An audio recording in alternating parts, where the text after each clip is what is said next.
Doing the Gator chomp with that at the Florida fans was one of the best atmospheres, environments that I've seen inside that place. I've been critical of Tiger Stadium on this platform many a times, but let me tell you, that place was retro. It was. The bottom line is you just got to have a good opponent. Okay, if you're going to get people into the stadium on a consistent basis. I've seen good opponents in there, and people. You could almost feel it within the middle of the game where it felt like it was going to be a back and forth. At halftime, it was 21-21. Florida comes out, gets the score for the first time. LSU has been down. I was pacing in the press box the entire time. I don't think I sat down second quarter on. I watched the entire second half in Mario's suite as he was calling the game. That's where I did whiskey and wine from his box, from his press box, following the game. So for third and fourth quarter, I sat really like right behind him. And calling it, I was doing the same, kind of like walking up and down the steps, just like this game is incredible. But the way that the defense made the adjustments, is where I'd like to start because because the offense is perfect. Is unbelievable. It's perfect. I mean, that's we'll get into the offense. Amazing how good this offense is. I mean, the Todd Polite stat that he put out about the third downs and the first downs and the number is just. I'll give it to you here in a minute. But the defense, they couldn't stop anything in the first half. The defense is a more nuanced conversation, as we said in headlines, because it's a tale of really two games, right? Like at the beginning for the first two quarters in a series, you have a defense that, Jordy, like you said, looked pretty hapless. Like a defense that was getting outmaneuvered consistently, a defense that was failing to affect the quarterback, a defense that was failing to make big plays. I mean, this is something that I want to talk about a lot because what I saw was a defense that really showed its mental toughness. And it's because they were able to overcome giving up 4 75-yard touchdown drives in 5 possessions. They were able to overcome the type of mistakes that stick in your craw, Jordy, and have a chance to almost snowball out of control. It would have been real easy for them to sit there, for Patrick Queen to sit there and torture himself about not knocking that ball down on 4th and goal and kind of trying to catch it, right? It would have been real easy for Grant Delpit to continue to harp on himself for dropping that interception that later turned into 7 points, and yet they did not do that. They managed to one snap and clear, the old football cliche. You wipe that out, you come back. Stingley, they attack him 5 times in a row on that drive, dominate him, touchdown drive. What does he do? He comes up with the biggest defensive play of the night. And so what I really like here, Jordy, I thought you saw some very clear moments of growth. And that's what you always want to see as the season goes on. And I would go back to this. After that Texas game, remember how we kind of used the analogy that 19-play drive was like a knockout punch? The heavyweight never quite got his feet back under him.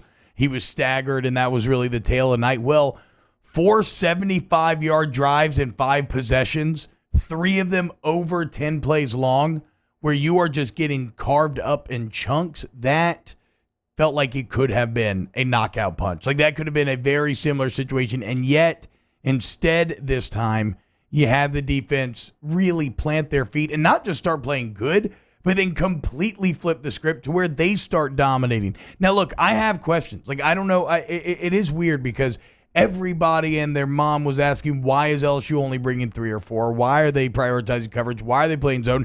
And then sure enough, as soon as they added bodies to the rush, they really started getting after those quarterbacks. That was the difference to me. LSU got back to being LSU. Yeah. They started playing man-to-man on the outside, going one-on-one, bringing pressure, bringing blitzes from other areas, not counting on 4, not counting on 3 to get there. And once they made that adjustment, Florida's offense was shut down. They were shut down. It's one of the rare times where the majority Twitter noise actually ends up making the right call, right? Like everybody was yelling about we need to add bodies.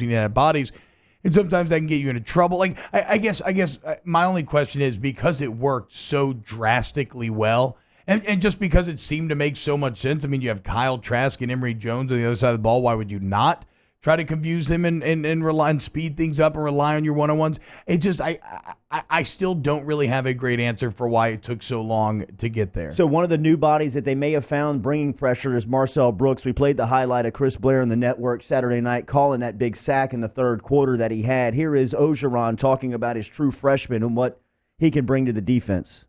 We put him in a dime cheetah package. We wanted to put more speed on the field. We ran a little stunt inside. He had a great sack. Marcel is a very talented young man, has a good spirit about him. Ogeron was talking about the second half difference. Yeah, it was there. It was there. I'll tell you, the crowd helped. When we made that stop and we started to get some pressure on the quarterback, our crowd came alive, and our guys got juiced on the sideline. I told Joe, man, this is what great quarterbacks are made of. We go down there and score. What a throw down the sideline. What a game Jamar Chase had. Just fantastic offense again. Yeah, a couple things to highlight there. So he's talking about the big Chase touchdown right after the 54-yard nail in the coffin, right after the Derek Stingley interception.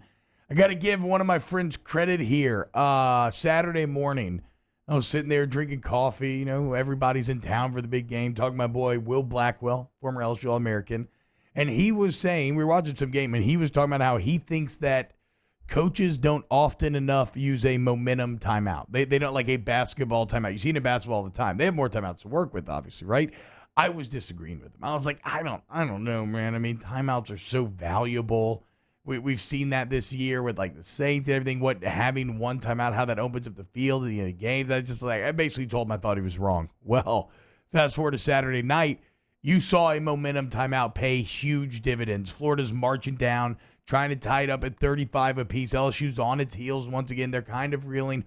Ogeron calls timeout for no other reason than to regroup, give the guys a break, break up Florida's rhythm. Yeah, everybody calm down. We got this. And sure enough, what happens? Defense bows up. Stingley comes up. His third interception of the year. He is putting together a spectacular year. Third pick, biggest one he's ever had. And then LSU nails the dagger. So just a little moment there that might have gotten lost in the shuffle. That is another premier coaching decision from Ed Ogeron. So real quick, before we move the conversation to the offense, a little more on the defense. Some players that stood out from Saturday night. Stingley, obviously, with the way that they had him in the first half. And to me, that is more of the example and more to the reason on why he's so special. Is, yes, the physical stuff, you see it, right? I mean, he's big, strong, and fast. He can make up ground. He's got great ball skills. He's got all that stuff that you need physically to be good at the position. But the mental process that this 18-year-old has, because it was pretty evident that Dan Mullen said early on in the game, we're just going to put our 21-year-old man, Pitts, the big tight end. And I'm ready for who Mike Detillier highlighted in the pregame as the guy to watch. The NFL scouts are drooling over. And just a big body, big physical tight end. One of these guys that, I mean, like Kyle Pitts, 5 catches on the night, 108. He was averaging 21 yards a catch. They put him opposite Stingley and just said, young 18-year-old buck, see if you can keep up with the old man here. And they went at him, and mentally he stayed in it. Caleb Vaughn had a soundbite after the game where he talked about him getting a little discouraged coming to the sideline, but staying in the moment, staying in the night, and not checking out as a youngster could easily do there. And coming back in the second half and making a play, I thought he stood out. Grant Delpit, I thought played fantastic on Saturday night. For as much as we've criticized number 7 for not being number 7, I thought that he tackled well. And really the difference in Pitts between the first and second half was taking Stingley off the matchup and putting Delpit over the top of him. Yeah, and he had about, I want to say Pitts had 4 of those 4 catches for over 80 in that first half. So it was a completely different tale for Pitts. As we said, his final number on the night was 5 catches. So you highlight Grant. Well, I mean, I agree. Another guy you got to give love to, Caleb Von Chasson. We said it all week long. This is the stage.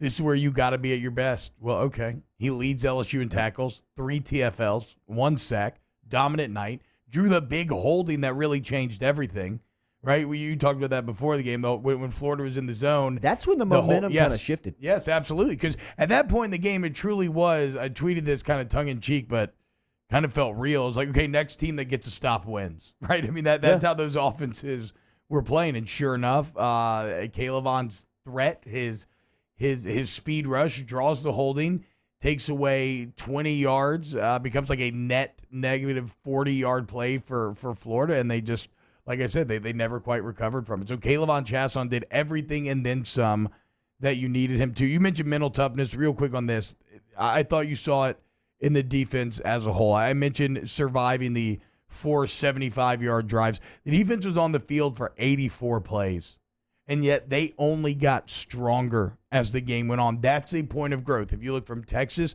to Florida, you went the complete opposite direction. Instead of getting worse, as it got harder, you got better. Florida had 38 minutes of possession, and it didn't matter. And then even down to the very end of the game where you basically have it won, but you don't even allow for the onside kick bad beat because you shut them down on 4th and goal, and you do it with mental toughness. Patrick Queen called out that speed option at the end. That's the story going around. He knew exactly what was coming. That's why they shut it down so easily.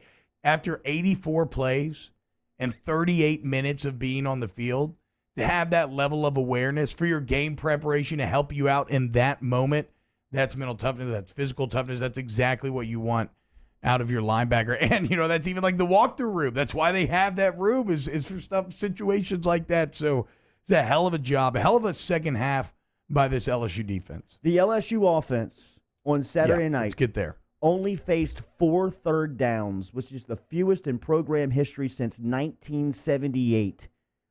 They had 22 first downs on Saturday night. They scored 42 points in only 48 plays. We're going to unpack everything from the LSU offense next here on OTB.